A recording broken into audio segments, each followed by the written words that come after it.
First step. Hey everybody, we're gonna teach you how to Hoy! how to put Mainit ang tinapay mo. cheesy cheese spread Cheese Inip bread. yan. in the bread.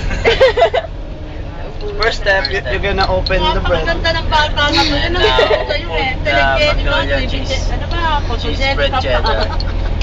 Yes, 1 tablespoon, then put first, then yeah, Spread. you're right. Then spread the cheese. Spread the cheese. You're gonna put more. Another one.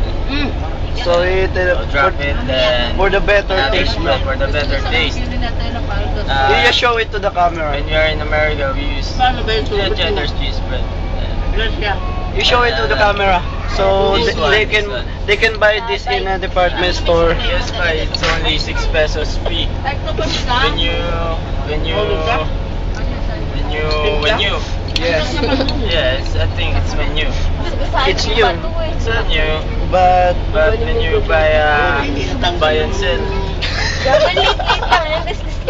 then after that, there you have it. Another. Ayan o, ayan o. Very Sinisimot na ako yan. sarap. There you have it. And the last Di step, bagay may keso naman ako. you're gonna close the bread. Gonna close the bread. Yeah, smell it. And smell. Yummy. What can you say about the Very nice and very well. Madaling malokas This pa. Magnolia cheese spread cheddar is so good. Damag na nga yun ang It's time for you to taste it. Until next time, we use another bread.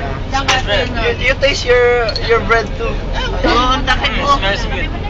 Para kami na. Para kami na. Ano eh. Ano? Sabon na.